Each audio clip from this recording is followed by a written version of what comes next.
लोगों ने Twitter, social media पे यही लिखा और ये एक बहुत स्ट्रॉन्ग पॉइंट है भी। मैं भी मानता हूँ कि मुझे हटाने के लिए ये सारा खेल रचा गया। और इस डील को महान बता रहे हैं बहुत सारे लोग कि ये नॉर्मल कॉर्पोरेट डील है, टेक ओवर है। अब ठीक है कि आप मुझे फुटनोट पर धकेलने की कोशिश कर रहे हैं, कर दीजिए, मगर मैं फुटनोट नहीं हूँ। इतना अदानी साहब को पता चल गया होगा और जनता को ये साफ है कि, और मेरी नजर में भी ये साफ है कि ये टेक ओवर किसके लिए, किसे हटाने के लिए हुआ है।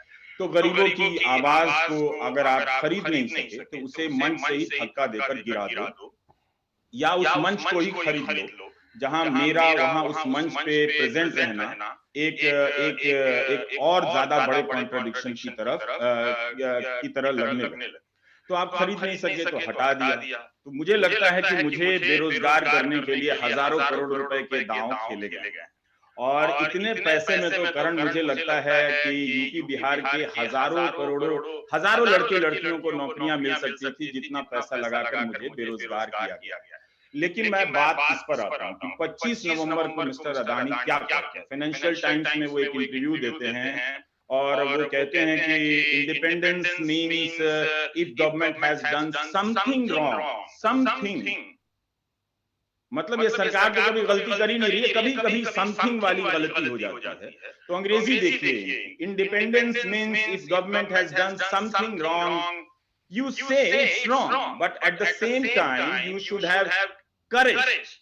When the government is doing the right thing every day, you have to also say that. तो ये अदानी का एक तरह से एडिटोरियल डिक्टेट था कि अब क्या होगा एनडीटीवी। मैं अदानी की इस बात को उलट देता और उनसे पूछता, सरकार अच्छा तो करती ही है, मगर कोई क्रिटिसिज्म, क्वेश्चन करे तो उस पर भी ध्यान देना चाहिए और उसे बोलने का गट्स होना चाहिए, करेज होना चाहिए, जो कि गोदी मीडिया और उनके गोदी सेठों में नहीं है। क्या अदानी यही बात कह सकते हैं? यही बात अदानी कहते तो लगता कि मुझे संदेश दे रहे हैं कि आप जो कर रहे थे आप करते रहिए, आपको कोई टच नहीं करेगा। क्योंकि आप जानते हैं कि सरकार की आलोचना से पहचान मेरी भी जुड़ी हुई थी, किसी से भी ज्यादा तो थी। क्या अदानी ये ट्वीट कर सकते हैं कि अगर कोई पत्रकार आलोचना करता है तो बीजेपी और मोदी सरकार के मंत्रियों को उसके कार्यक्रम का बहिष्कार नहीं करना चाहिए? कर सकते हैं अदानी ऐसा। 4 दिन ट्वीट करेंगे तो अगले दिन ईडी के दफ्तर में स्टूल पर बैठे नजर आएंगे। उनकी इतनी ही हैसियत है और तब तक उनकी इतनी बड़ी हैसियत है जब तक वो सरकार की आलोचना नहीं करते। जिस दिन वो कर देंगे वो उन्हें स्टूल भी नहीं मिलने वाला है ईडी के दफ्तर में और सीबीआई के दफ्तर में। ये अदानी साहब को बहुत स्पष्ट रूप से बताने की जरूरत नहीं, उन्हें बहुत क्लियर भी हो। तो एक तरह से आप देखिए कि मेरे कार्यक्रमों का बहिष्कार किया गया। मेरे जाते ही उन कार्यक्रमों में बीजेपी के दूसरे ग्रेड के प्रवक्ता भी आने लगे, जो मेरे होते हुए वहां नहीं आ रहे थे। ये सब बातें क्या कहनी है करण? मीडिया का, भारत का जो मीडिया का 99.99999% मीडिया केवल मोदी सरकार की तारीफ करता है, लाखों करोड़ रुपए लगाकर झूठ और नफरत फैलाने का काम करता है। इसमें मिस्टर अंबानी के भी चैनल हैं, इसमें सबके चैनल हैं। गोदी मीडिया का एम्पायर आप देखिए कितना बड़ा है, तब भी मिस्टर अदानी को लगता है कि किसी में तारीफ करने की हिम्मत नहीं। सुबह से लेकर शाम तक केवल तारीफ ही हो रही है। जनता की आवाज उन चैनलों पर जगह नहीं दी जाती है। और अब कह रहे हैं करेज होना चाहिए। अदानी साहब मीडिया फ्रीडम की का लेक्चर दे रहे हैं, तो मुझे लगा ये बकवास बात, पूरी तरह से बकवास बात। बड़े बड़े लोग बकवास ही ज्यादा करते हैं। गोदी मीडिया के, मुझे लगता है करण कि गोदी मीडिया के जितने भी गोदी सेठ हैं, इन सबको एक बात याद रखना चाहिए कि मैंने केवल आलोचना नहीं की है। आप मेरे क्वेश्चंस को, मेरे शो को, मेरे हार्डवर्क को केवल किसी के एंटी या अगेंस्ट में रिड्यूस नहीं कर सकते। मैंने बहुत मेहनत से, बहुत सारे फैक्ट्स के साथ, कॉन्टेक्स्ट में, जर्नलिस्टिक स्किल एंड एथिक्स के साथ वो सारे सवाल किए। सिर्फ जिंदाबाद या मुर्दाबाद के नारे नहीं लगाए। तो ये बात साफ था करण कि अदानी एक तरह से मुझे चैलेंज कर रहे हैं, मैसेज दे रहे हैं। प्राइम टाइम का एक एपिसोड बागों में बहार है, ब्लैक स्क्रीन या कोविड के दौरान के या और भी चीजों, क्या वे प्रधानमंत्री नरेंद्र मोदी को टैग कर ट्वीट कर सकते हैं? आपको लगता है वो कर देंगे? मीडिया फ्रीडम और इंडिपेंडेंस पे इतना लेक्चर दे रहे हैं, वो कर देंगे कि बागों में बहार है, मोदी जी देखिए देश का एक पत्रकार है, यह भी तो पत्रकार है, देखिए इसकी पत्रकारिता कितनी शानदार है।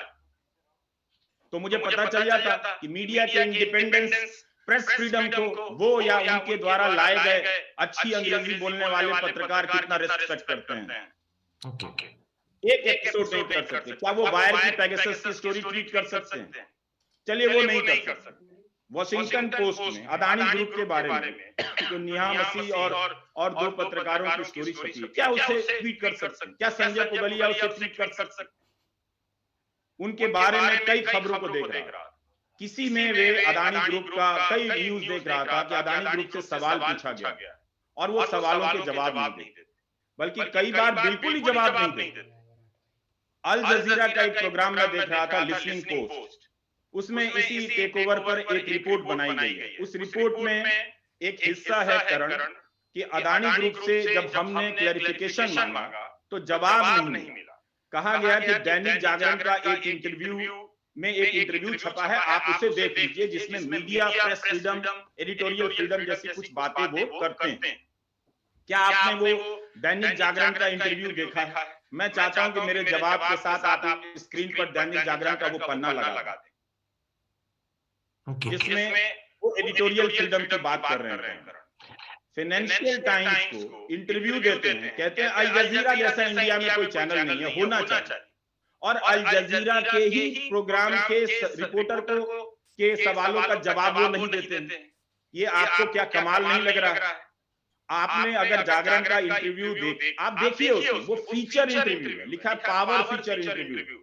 आप जानते हैं पावर फीचर इंटरव्यू क्या होता है? वो स्पॉन्सर चीजें होती हैं, वो नहीं होती तो उनमें पत्रकार का नाम होता, संपादक का नाम होता, जो मिस्टर अदानी से सवाल पूछ रहा हो। पूरे पन्ने का फ्रंट पेज पर इंटरव्यू है, लेकिन उसमें कोई जवाब, कोई पत्रकार का नाम नहीं। और अपने आराम को एक लाइन में करण, मैं बस बात खत्म कर रहा हूं, अपने एडिटोरियल फ्रीडम की बात कर देते थे। तो एक तरह से सवाल कौन पूछ रहा है जागरण में, ये पता नहीं है। चेहरा किस पत्रकार का है वो पता नहीं है। जवाब किसी ने लिख के दिया है या अदानी ने कहा है, हम नहीं जानते हैं। और वो आदमी एडिटोरियल फ्रीडम पर लेक्चर दे रहा है। जो पत्रकारों के सवाल का जवाब ना दे, मानहानि कर दे, फीचर इंटरव्यू दे, वो प्रेस फ्रीडम की बात कर रहा है।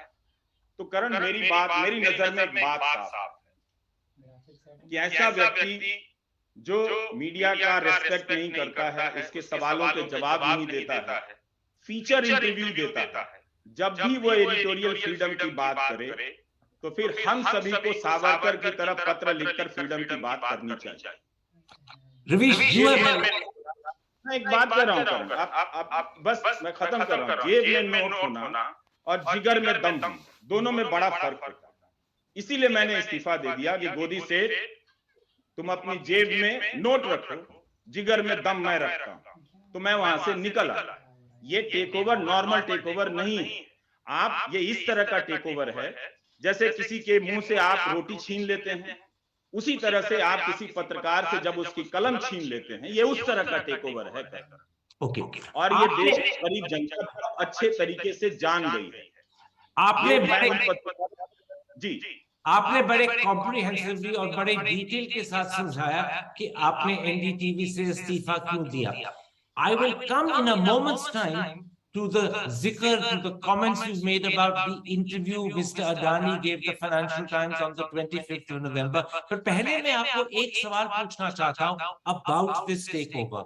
Do you believe Mr. Adani really genuinely wants to control a television channel like NDTV? Does he really want to include a media branch in his empire? Or is he doing this because he wants to neutralize and silence the critical voice of NDTV? Because NDTV is disliked by the Modi government.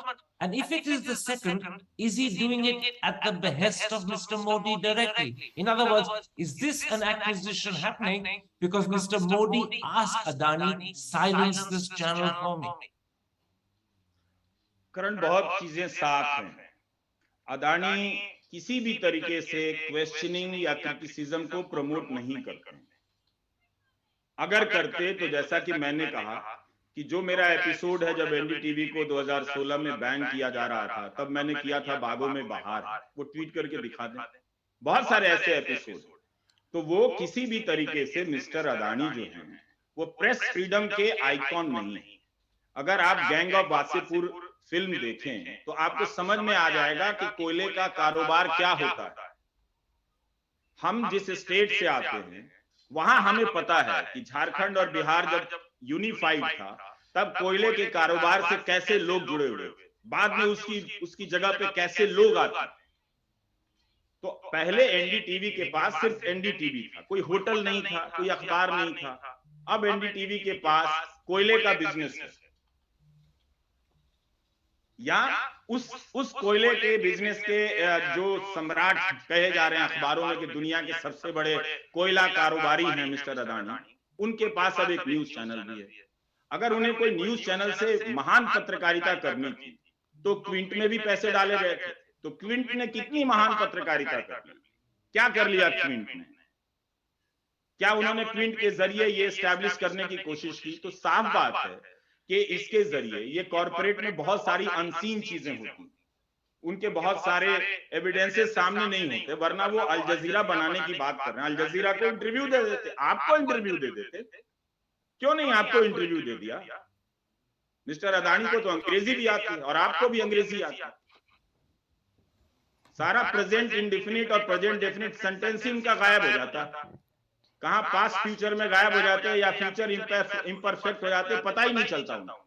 एक सवाल का जवाब नहीं दे पाते, क्या वो दे पाएंगे? तो बात यही है, एक पत्रकार जो कोने में खड़ा है, जो सवाल कर रहा है और बहुत जवाबदेही, बहुत तैयारी के साथ सवाल कर रहा है, ये नहीं कि मैं विरोधी दल की तरह आके मुर्दाबाद के नारे लगा के चला जा रहा। तो आपने उसको हटाने के लिए इतना बड़ा दांव खेला, उससे तकलीफ किससे थी? तकलीफ तो मुझसे थी ना, और मुझसे नहीं, मैं जिन सवालों को उठा रहा था, जिन लोगों की बात कर रहा था, जी मैं आपको प्लेटफॉर्म तो गायब हो गया। मैं ये पूछना चाहता हूं, आपने 5-6 बार बड़े पैशन के साथ कहा that the real intention of Mr. Adani was to remove you. He's acquired the channel because he wants to get rid of you, to silence you. Is this because you have made Modi uncomfortable and Mr. Modi has asked Mr. Adani किसी ना किसी तरह रवीश का मुंह बंद करिए? Is that the reason you believe that Mr. Adani is silencing you on behalf of the Prime Minister who doesn't like you? दोनों के बीच, मिस्टर मोदी मिस्टर अदानी के बीच क्या बातचीत होती है, मैं तो उसका मतलब वहां नहीं, लेकिन मुझे वो तस्वीर जरूर याद है 2014 के लोकसभा चुनाव के समय कि वो प्लेन में बोर्ड कर रहे हैं और बगल में अदानी लिखा हुआ है उस जहाज। मुझे वो तस्वीर भी याद है कि जहाज के भीतर मिस्टर अदानी बैठे हुए हैं रिलैक्स पोजीशन में और मिस्टर मोदी भी रिलैक्स पोजीशन में बैठे हुए। वो तस्वीर चाहे तो आप अपने दर्शकों को दिखा भी सकते हैं। तो मुझे उनकी नजदीकी को लेकर किसी प्रकार का संदेह नहीं, और ये धारणा इतनी कमजोर भी नहीं। दोनों क्या बातें करते हैं ये तो हम कभी जान नहीं सकते हैं, इस एक कॉन्टेक्स्ट में हम गेस कर सकते हैं, और वो गेस इतना बेसलेस नहीं है। कभी मुझे इंटरव्यू नहीं दिया, एक नकली कुमार को दे दिया लेकिन असली कुमार बैठा रह गया, उसको कभी इंटरव्यू नहीं दिया। तो मेरे अब फॉर्मल प्लेटफॉर्म से हट जाने से अब वो पूरा तरह से एक जो बेंचमार्क बन गया था कि आप ये तरह तरह के कुमार वालों से आम, इमली, छोले भटूरे कैसे खाते हैं इस टाइप का इंटरव्यू देते थे, तो एक तस्वीर लग जाती थी कि आप इसको क्यों नहीं इंटरव्यू देते अगर आपको इतना शौक है तो। अब वो बेंचमार्क उनके रास्ते से हट गया। तो 2024 में जब वो एंटर करेंगे तो कोई भी क्रिटिकल मीडिया, मास मीडिया जो टेलीविजन के प्लेटफॉर्म पे खड़ा होकर बोल रहा होता है वो नहीं। ठीक है, हम सब यूट्यूब में होंगे, जहां होंगे कैसे होंगे उतने रिसोर्स के साथ तो नहीं होंगे, लेकिन ये सारे कॉन्टेक्स्ट बता रहे हैं कि हजारों करोड़ रुपए खर्च किए गए कि मुझसे किसी तरह से मुक्ति पालो, इसको बाहर कर दो, ये अपना कुछ कुछ करता रहेगा, कम से कम ये तो नहीं करेगा जो कर रहा है। Let's then come at this point to the Adani concept of freedom, which he spoke about to the Financial Times on the 25th of November. I'll remind the audience of what he said. He said, independence means if government has done something wrong, you say it's wrong. But at the same time, you should have courage when the government is doing the right thing every day. You have to also say that. There are two questions I want to ask you. The government is doing the right thing every day. Is there any government anywhere in the world that does the right thing every day? तभी तो मैंने कहा ना कि जब कोई सेठ इस तरह की बातें करने लग जाए, राहुल बजाज ने एक क्वेश्चन कर दिया था तो उनके साथ क्या हालत हुई थी आप जानते हैं कि राहुल बजाज ने नहीं, जो बड़े बजाज हैं उन्होंने जो कह दिया था तो क्या हालत हुई थी आप जानते हैं। पर इस तरह से आप राहुल ही थे मेरे दोस्त, राहुल ही थे, हाँ राहुल ही थे, राहुल, हाँ सॉरी। तो अब बात ये है कि इतना जो गोदी मीडिया का स्पेक्ट्रम है वो सब तारीफ ही तो कर रहा है, और वो तारीफें कर रहा है जो सरकार ने की भी नहीं, उसकी भी तारीफ हो रही। तो इस तरह से बेशर्मी से भारत का मीडिया लगातार भारत के पब्लिक के कॉमन सेंस, सिविक सेंस पर असॉल्ट कर रहा है कि हम आपके भीतर जो मीडिया को लेकर इमेजेस हैं, जो रिस्पॉन्सिबिलिटी हैं, जो क्वेश्चन, वो बदल रहे हैं। दिन रात तो तारीफ ही हो रही, तब फिर आप किसे लेक्चर दे रहे हैं कि सरकार जो रोज अच्छा काम करती है और कभी कभी समथिंग रॉन्ग कर देती। कमाल की बात, जिस पत्रकार को पुलित्जर मिलता है उसे जाने नहीं दिया जाता है पुरस्कार लेने के लिए। जो पत्रकार मार दिया जाता है रिपोर्टिंग के दौरान, दानिश सिद्दीकी, उसे पुलित्जर मिलता है तो प्रधानमंत्री बधाई तक नहीं देते। क्या अदानी दे सकते हैं? क्या अदानी ऐसे पत्रकारों के फ्रीडम की बात कर सकते हैं? जब वो अल जजीरा और फाइनेंशियल टाइम्स की बात कर रहे हैं तो क्या वो सना इरशाद के बारे में बात कर सकते हैं? क्या वो दानिश सिद्दीकी के बारे में बात कर सकते हैं? नहीं कर सकते। अदानी ने ये भी कहा फाइनेंशियल टाइम्स को that you must have the courage to say the government has the right thing. And I want to ask you a simple question. Does it take courage to praise the government, or does it take courage to criticize the government? In India, when you criticize the government, you can be punished, you can be hounded, you can be persecuted. In India, if you praise the government likes it. So has Mr. Adani misunderstood where courage is needed? It's not needed to praise, it's needed to criticize and to expose. Mister Adani को भी अच्छी तरह से पता है कि जो उनका बिजनेस एम्पायर है वो क्यों तारीफ की बात कर रहे हैं। उन्हें पता है कि उनका जो बिजनेस एम्पायर है वो सरकार के कितना क्लोज, जो इंफ्रास्ट्रक्चर का जो बिजनेस है, माइनिंग का जो बिजनेस है, जो पोर्ट का बिजनेस है, एयरपोर्ट का जो बिजनेस है, वो सब सरकार के कितना क्लोज है। अभी वो सारी बातें नहीं हो रही, लेकिन इस देश की जनता एक दिन बात करेगी। वो कब तक धर्म के नशे में रहेगी, मैं भी ये देखना चाहता हूं। तो वो जब बात करेगी, इसलिए वो एक माहौल बना रहे हैं कि जैसे इस सरकार की तारीफ ही ना हो रही, केवल आलोचना हो रही है। कौन कर रहा है मेरे अलावा? तो आपका सवाल बिल्कुल सही है। इस दौर में सरकार से सवाल करना बहुत ज्यादा करेज की बात। आप फैमिली लाइफ रिस्क करते हैं, इंडिविजुअल लाइफ रिस्क करते हैं, सड़क पर आ जाते हैं। जैसे मैं धक्का देकर आ गया सड़क पर, ऐसे हालात बना दिए गए। ये कीमत है। आप पे तरह तरह के केस होते हैं, ट्रोल से हमला होता है, फर्जी मामले बनाए जाते हैं, फर्जी एनएसए, नेशनल सिक्योरिटी एक्ट फर्जी लगाया गया, वह इलीगल। ये कोर्ट का स्टेटमेंट है। तो इस दौर में सवाल करना, उससे बड़ा साहस का कोई काम ही नहीं। और इस दौर में तारीफ करना, खुशामद करना, उससे बड़ी चाटुकारिता और स्पाइनलेस कोई काम नहीं। सारा गोदी मीडिया यही काम कर रहा है। इसमें किसी करेज की जरूरत नहीं। आप दिन भर तारीफ करते रहिए। और वो एक नया सबवर्जन लेकर आ रहे हैं। इंटरनेशनल मीडिया नहीं है हमारे पास, फाइनेंशियल टाइम्स का। जी, मैं चाहता हूं, अदानी साहब ने उस इंटरव्यू में ये भी कहा है that he wants to give NDTV a global footprint. And he added, and I'm quoting him, India does not have one single outlet to compare to the Financial Times or Al Jazeera. Now, prima facie, doesn't that suggest two things?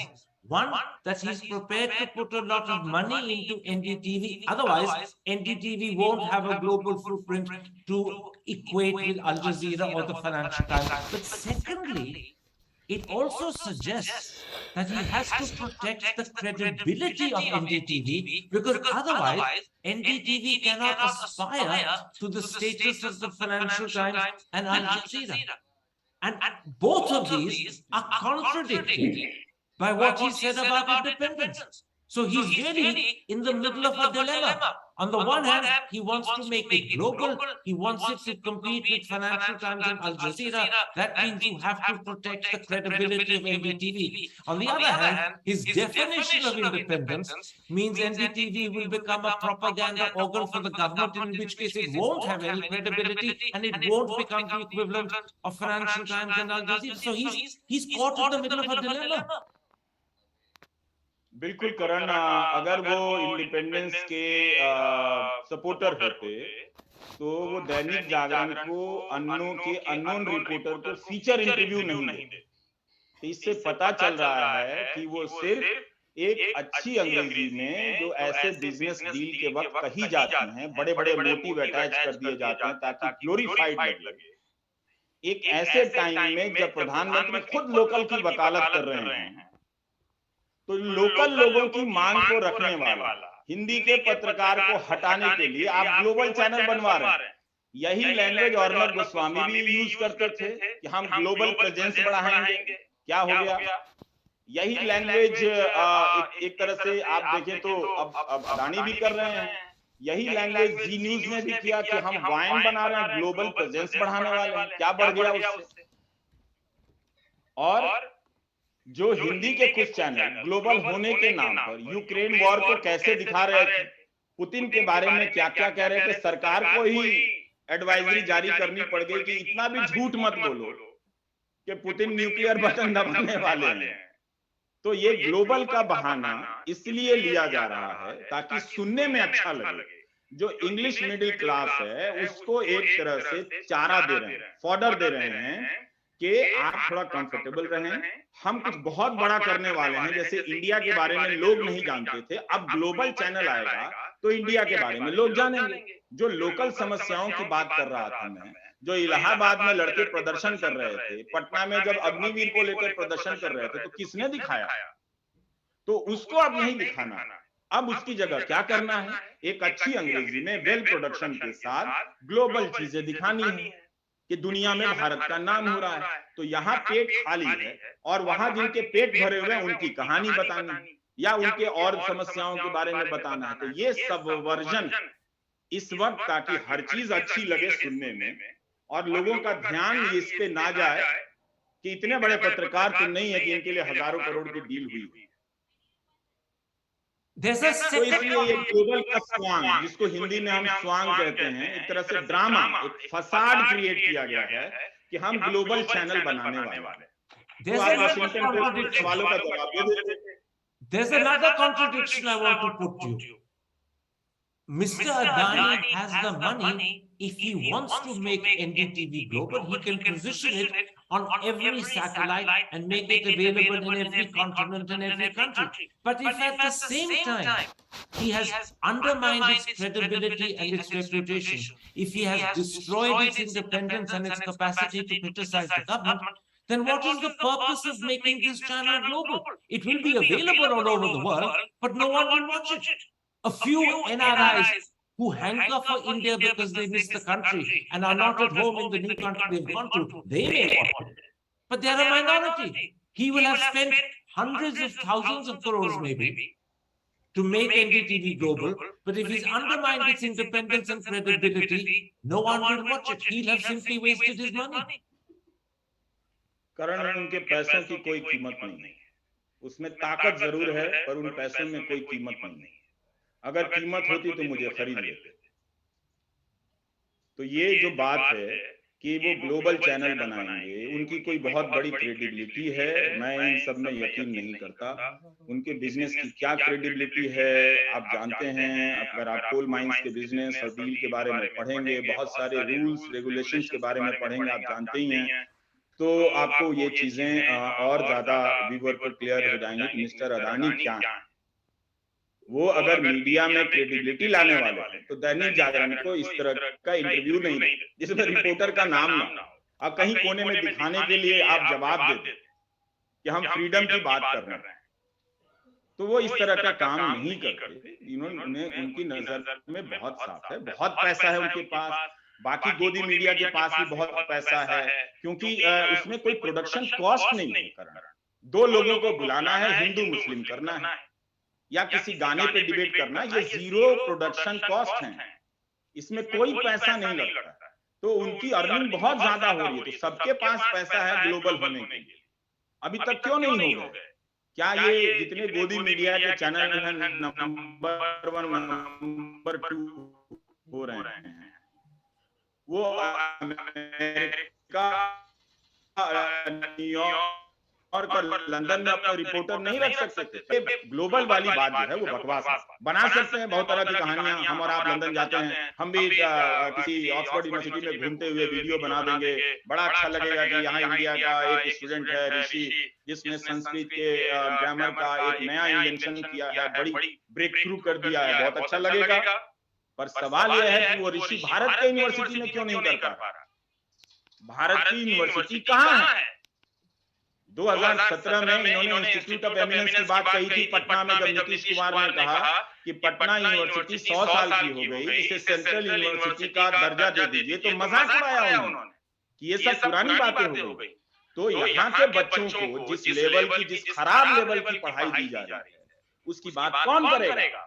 कि बलरामपुर के college की क्या हालत है, मोतिहारी के college की क्या हालत है, पटना के कॉलेज की क्या हालत है, वहां क्यों नहीं टीचर्स हैं, वहां क्यों नहीं पढ़ाई हो रही है? तो इसकी बात नहीं होगी, लेकिन हम ऑक्सफोर्ड चले जाएंगे, कैम्ब्रिज चले जाएंगे और ऋषि की बात करेंगे। वो बहुत बड़ी कामयाबी है ऋषि।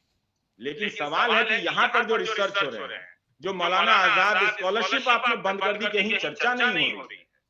तो यहाँ के यूनिवर्सिटी की हालत खराब हो गई है, वहां के बच्चे पढ़ने जा रहे हैं, तो उनको ग्लोरीफाई करके दिखाएंगे और इस क्वेश्चन को खत्म कर देंगे कि ये बच्चे यहाँ आने के लिए क्यों मजबूर हुए। ये बात ब्रेन ड्रेन की बात तो मुरली मनोहर जोशी जब एजुकेशन मिनिस्टर थे तब से ज्ञान देते थे कि हम ब्रेन ड्रेन रोकने वाले हैं। कौन सा ब्रेन ड्रेन आपने रोक दिया? 8 साल आपकी सरकार हो गई, एक यूनिवर्सिटी बता दीजिए जो ढंग की और पूरे स्केल के साथ चल रही। आप दिल्ली यूनिवर्सिटी का हाल देख लीजिए, उसकी क्या हालत है। इस साल के समय से उसका सेशन तक शुरू नहीं हो सका। तो ये सब सबवर्जन की कहानियां आप लाने वाले, विदेशों में बड़ा नाम हो गया, इसमें आपका कोई योगदान नहीं। We've discussed नाम के जरिए आप सबवर्ट करना चाहते हैं, गरीब और यहाँ के लोकल स्टोरी को गायब करना चाहते हैं। We've discussed NDTV and Adani at great length. You've explained in detail why you resigned. You've explained how you view the Adani takeover. You've explained the contradictions in Adani's position, and you've also explained what you think will be the outcome for NDTV. Let me end by asking you a question about yourself. How do you see your future now that you've resigned from NDTV? Will the audience still be able to see you in some shape or form on television? Or are you opting out of TV entirely? What is your future? ये सवाल, इस सवाल का जवाब तो वो दो लोग जानते होंगे जिन्होंने ये पूरा खेल रचा होगा। वो ठीक है कि मुझे गायब करने के लिए बहुत दिनों से कोशिशें चल रही थी, और अभी हालांकि इस सवाल का इस बात का संबंध आपके सवाल से नहीं है, लेकिन फिर भी बताना जरूरी है कि यूपी के एक जिले से एक पुराने जानकार का मैसेज आया कि एक केबल में कभी एनडीटीवी नहीं आता था, लेकिन जिस दिन आपने इस्तीफा दिया है उसके अगले दिन से उसी केबल में अब एनडीटीवी आने लगा है। तो पहले तो उन्होंने केबल से या मेरे और दूसरे तरीकों से मेरे प्रेजेंस को गायब करने की कोशिश की कि रवीश कुमार को कैसे खत्म किया जाए। वो शायद सफल नहीं हुए। ये तरीका उन्होंने लिया है कि शायद रवीश कुमार को खत्म कर देंगे, लेकिन मैं अकेला अपने आप में कुछ भी नहीं हूँ। ये तो जनता को तय करना है कि क्या गोदी सेठ उनको चवन्नी साबित कर देगा। अगर जनता इसके लिए तैयार है कि गोदी सेठ उनको चवन्नी साबित कर देगा तो मेरा फ्यूचर समाप्त होता है। अगर जनता ये बात साबित करने के लिए तैयार है कि गोदी सेठ की जेब में चाहे जितनी भी दौलत हो मुझे समाप्त नहीं कर सकता है, तो इसका जवाब ये है कि मैं कुछ कुछ करता रहूंगा। ऐसा अभी बहुत क्लैरिटी नहीं है। मैं ये बात जानता हूं करण की न्यूज चैनल में बहुत सारे रिसोर्स होते हैं, हालांकि तब भी मेरे पास बहुत कम था। वो रिसोर्स एक खास समय में बहुत कम टाइम में डिलीवर करने में इक्विप्ड होते थे। वहां तक पहुंचने में मुझे समय लगेगा, लेकिन मैं बोलता रहूंगा अपने यूट्यूब चैनल के जरिए। और आप देखिए कि कोई हिंदी का अखबार मेरा आर्टिकल छापने के लिए तैयार नहीं है, और आप फ्यूचर की बात कर रहे हैं। इतने डर गए हैं ये सारे कि मेरे नाम से इतना खौफ क्यों है। क्या मैं 2000 रुपए का कॉलम नहीं लिख सकता किसी हिंदी के बड़े अखबार में? तो आप एक पत्रकार को बेरोजगार करने के लिए कितने करोड़ खर्च कर रहे हैं, और वो 2000 रुपए ना कमा सके, इसके लिए आप चाले चल रहे हैं, इसके लिए आप एक माहौल बना रहे हैं। तो मैं अपने समय में ये बात तो कह के जाऊंगा दुनिया से, रवीश, वो मैं कह दे रहा हूं। और करने की बात है तो धीरे धीरे मैं चूंकि धीरे धीरे पहाड़ चढ़ता हूं और कोई ऊंचाई कोई मंजिल अपने लिए तय नहीं करता, देखूंगा, कोशिश करूंगा कि मैं क्या कर सकता हूं। पर पहले की तरह तो मुश्किल है, और वहां तक पहुंचने की कोशिश जरूर करूंगा। Ravish, I wish you the best of luck. Your channel that is widely considered India's best. Joining me now is the former star anchor of NDTV India and the winner of the much coveted Magsaysay Award, Ravish Kumar. Ravish, let me start with the obvious question. Why did you resign from NDTV when it became clear that Gautam Adani had acquired 29.9% of the company's shares and he had launched a public offer for 26% more? Most people think they know the answer, but I believe they'd like to hear it from you. बहुत बहुत शुक्रिया करण, मुझे मौका देने के लिए। जवाब थोड़ा लंबा है, लेकिन पहला जवाब है तो आप धीरज से सुन लें। जब अगस्त में ये खबर आती है कि अदानी ग्रुप एनडीटीवी का टेक ओवर करने वाला है, उसी वक्त मेरे मन में ये साफ हो गया था कि जब इतने वर्षों से आप मुझे बॉट ओवर नहीं कर सके, तो अब टेक ओवर का रास्ता निकाला गया है। बेशक एनडीटीवी एक अलग ब्रांड है, उसकी अपनी पहचान है, लेकिन आप जानते हैं, और ये बहुत ही ऑब्वियस बात है कि इस दौर में इस चैनल को मुझसे भी जोड़कर देखा जाता है कि ये रवीश का चैनल है। और इस बात से कभी डॉक्टर रॉय को कोई समस्या नहीं हुई, बल्कि वे खुशी होते थे कि कोई इस तरह की बात करता है। बल्कि अगर आप टेलीग्राफ में मुकुल केसवन का लेख देखें तो उन्होंने भी लिखा है कि ये सारा खेल मुझे प्लेटफॉर्म, टीवी के प्लेटफॉर्म से हटाने के लिए हुआ है। और जब ये खबर आई थी तो बहुत से लोगों ने ट्विटर, सोशल मीडिया पे यही लिखा, और ये एक बहुत स्ट्रांग पॉइंट है भी। मैं भी मानता हूं कि मुझे हटाने के लिए ये सारा खेल रचा गया, और इस डील को महान बता रहे हैं बहुत सारे लोग कि ये नॉर्मल कॉर्पोरेट डील है, टेक ओवर है। अब ठीक है कि आप मुझे फुटनोट पर धकेलने की कोशिश कर रहे हैं, कर दीजिए, मगर मैं फुटनोट नहीं हूं। इतना अदानी साहब को पता चल गया होगा, और जनता को ये साफ है कि, और मेरी नजर में भी ये साफ है कि ये टेक ओवर किसके लिए, किसे हटाने के लिए हुआ है। तो गरीबों की आवाज को अगर आप खरीद नहीं सके तो उसे मंच से ही धक्का देकर गिरा दो, या उस मंच को ही खरीद लो जहां मेरा वहां उस मंच पे प्रेजेंट रहना एक और ज्यादा बड़े कॉन्ट्रडिक्शन की तरह लगने लगे। तो आप खरीद नहीं सके तो हटा दिया। तो मुझे लगता है कि मुझे बेरोजगार करने के लिए हजारों करोड़ रुपए के दांव खेले गए, और इतने पैसे में तो करण मुझे लगता है कि यूपी बिहार के हजारों लड़के लड़कियों को नौकरियां मिल सकती थी, जितना पैसा लगाकर मुझे बेरोजगार किया गया। लेकिन मैं बात इस पर आता हूं कि 25 नवंबर को मिस्टर अदानी क्या कहते हैं। फाइनेंशियल टाइम्स में वो एक इंटरव्यू देते हैं, और वो कहते हैं कि independence means if government has done something wrong, something, मतलब ये सरकार तो कभी गलती कर ही नहीं रही है, कभी कभी समथिंग वाली गलती हो जाती है। तो अंग्रेजी देखिए इनकी, independence means if government has done something wrong you say it's wrong, but at the same time you should have courage. When the government is doing the right thing every day, you have to also say that. तो ये अदानी का एक तरह से editorial dictate था कि अब क्या होगा एनडीटीवी में। मैं अदानी की इस बात को उलट देता और उनसे पूछता, सरकार अच्छा तो करती ही है, मगर कोई क्रिटिसिज्म क्वेश्चन करे तो उस पर भी ध्यान देना चाहिए और उसे बोलने का गट्स होना चाहिए, करेज होना चाहिए, जो कि गोदी मीडिया और उनके गोदी सेठों में नहीं है। क्या अदानी यही बात कह सकते हैं? यही बात अदानी कहते तो लगता कि मुझे संदेश दे रहे हैं कि आप जो कर रहे थे आप करते रहिए, आपको कोई टच नहीं करेगा। क्योंकि आप जानते हैं कि सरकार की आलोचना से पहचान मेरी भी जुड़ी हुई थी, किसी से भी ज्यादा तो थी। क्या अदानी ये ट्वीट कर सकते हैं कि अगर कोई पत्रकार आलोचना करता है तो बीजेपी और मोदी सरकार के मंत्रियों को उसके कार्यक्रम का बहिष्कार नहीं करना चाहिए? कर सकते हैं अदानी ऐसा? 4 दिन ट्वीट करेंगे तो अगले दिन ईडी के दफ्तर में स्टूल पर बैठे नजर आएंगे। उनकी इतनी ही हैसियत है और तब तक उनकी इतनी बड़ी हैसियत है जब तक वो सरकार की आलोचना नहीं करते। जिस दिन वो कर देंगे वो उन्हें स्टूल भी नहीं मिलने वाला है ईडी के दफ्तर में और सीबीआई के दफ्तर में। ये अदानी साहब को बहुत स्पष्ट रूप से बताने की जरूरत नहीं, उन्हें बहुत क्लियर भी हो। तो एक तरह से आप देखिए कि मेरे कार्यक्रमों का बहिष्कार किया गया। मेरे जाते ही उन कार्यक्रमों में बीजेपी के दूसरे ग्रेड के प्रवक्ता भी आने लगे, जो मेरे होते हुए वहां नहीं आ रहे थे।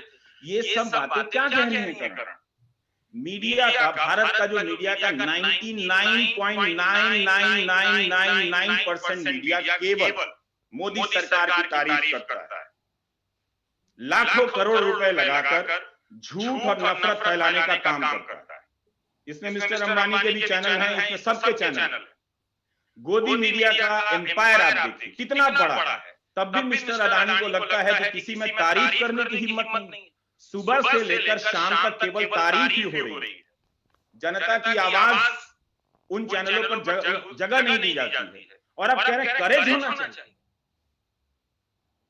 अदानी साहब मीडिया फ्रीडम की का लेक्चर दे रहे हैं, तो मुझे लगा ये बकवास बात है, पूरी तरह से बकवास बात। बड़े बड़े लोग बकवास ही ज्यादा करते हैं। गोदी मीडिया के, मुझे लगता है करण की गोदी मीडिया के जितने भी गोदी सेठ हैं, इन सबको एक बात याद रखना चाहिए कि मैंने केवल आलोचना नहीं की है। आप मेरे क्वेश्चंस को, मेरे शो को, मेरे हार्ड वर्क को केवल किसी के एंटी या अगेंस्ट में रिड्यूस नहीं कर सकते। मैंने बहुत मेहनत से, बहुत सारे फैक्ट्स के साथ, कॉन्टेक्स्ट में, जर्नलिस्टिक स्किल एंड एथिक्स के साथ वो सारे सवाल किए। सिर्फ जिंदाबाद या मुर्दाबाद के नारे नहीं लगाए। तो ये बात साफ था करण कि अदानी एक तरह से मुझे चैलेंज कर रहे हैं, मैसेज दे रहे हैं। प्राइम टाइम का एक एपिसोड बागों में बहार है, ब्लैक स्क्रीन या कोविड के दौरान के या और भी चीजों, क्या वे प्रधानमंत्री नरेंद्र मोदी को टैग कर ट्वीट कर सकते हैं? आपको लगता है वो कर देंगे? मीडिया फ्रीडम और इंडिपेंडेंस पे इतना लेक्चर दे रहे हैं, वो कर देंगे कि बागों में बहार है, मोदी जी देखिए देश का एक पत्रकार है, यह भी तो पत्रकार है, देखिए इसकी पत्रकारिता कितनी शानदार है। तो मुझे पता चल जाता कि मीडिया के इंडिपेंडेंस, प्रेस फ्रीडम को वो या उनके द्वारा लाए गए अच्छी अंग्रेजी बोलने वाले पत्रकार कितना रेस्पेक्ट करते हैं। एक एपिसोड नहीं कर सकते। क्या वो वायर की पेगासस की स्टोरी ट्वीट कर सकते हैं? चलिए वो नहीं कर सकते। वॉशिंगटन पोस्ट में अदानी ग्रुप के बारे में जो नेहा मसीह और दो पत्रकारों की स्टोरी छपी है, क्या उसे ट्वीट कर सकते हैं? क्या संजय पुगलिया उसे ट्वीट कर सकते हैं? उनके बारे में कई खबरों को देख रहा था, किसी में वे अदानी ग्रुप का कई न्यूज देख रहा था कि अदानी ग्रुप से सवाल पूछा गया और वो सवालों के जवाब नहीं देते, बल्कि कई बार बिल्कुल ही जवाब नहीं देते। अल जजीरा का एक प्रोग्राम में देख रहा था, लिसनिंग पोस्ट, उसमें इसी टेकओवर पर एक रिपोर्ट बनाई गई है। उस रिपोर्ट में एक हिस्सा है करण कि अदानी ग्रुप से जब हमने क्लैरिफिकेशन मांगा तो जवाब नहीं मिला। कहा गया कि दैनिक जागरण का एक इंटरव्यू में एक इंटरव्यू छपा है, आप उसे देख लीजिए, जिसमें media, press freedom, editorial freedom जैसी कुछ बातें वो करते हैं। क्या आपने वो दैनिक जागरण का इंटरव्यू देखा है? मैं चाहता हूं कि मेरे जवाब के साथ आप स्क्रीन पर दैनिक जागरण का वो पन्ना लगा दें, जिसमें वो एडिटोरियल फ्रीडम की बात कर रहे हैं। फाइनेंशियल टाइम्स को इंटरव्यू देते हैं, कहते हैं अल जजीरा जैसा इंडिया में कोई चैनल नहीं है, होना चाहिए, और अल जजीरा के ही प्रोग्राम के रिपोर्टर को के सवालों का जवाब वो नहीं देते हैं। ये आपको क्या कमाल नहीं लग रहा है? आपने अगर जागरण का इंटरव्यू आप देखिए, उसमें वो फीचर इंटरव्यू है, लिखा है पावर फीचर इंटरव्यू। आप जानते हैं पावर फीचर इंटरव्यू क्या होता है? वो स्पॉन्सर चीजें होती हैं, वो नहीं होती तो उनमें पत्रकार का नाम होता, संपादक का नाम होता, जो मिस्टर अदानी से सवाल पूछ रहा हो। पूरे पन्ने का फ्रंट पेज पर इंटरव्यू है, लेकिन उसमें कोई जवाब, कोई पत्रकार का नाम नहीं। और उसने आराम को एक लाइन में करण, मैं बस बात खत्म कर रहा हूं, अपने एडिटोरियल फ्रीडम की बात कर देते हैं। तो एक तरह से सवाल कौन पूछ रहा है जागरण में, ये पता नहीं है। चेहरा किस पत्रकार का है वो पता नहीं है। जवाब किसी ने लिख के दिया है या अदानी ने कहा है, हम नहीं जानते हैं। और वो आदमी एडिटोरियल फ्रीडम पर लेक्चर दे रहा है। जो पत्रकारों के सवाल का जवाब ना दे, मानहानि कर दे, फीचर इंटरव्यू दे, वो प्रेस फ्रीडम की बात कर रहा है। तो करण, मेरी नजर में एक बात साफ है कि ऐसा व्यक्ति जो मीडिया का रेस्पेक्ट नहीं करता है, उसके सवालों के जवाब नहीं देता है, फीचर इंटरव्यू देता है, जब भी वो एडिटोरियल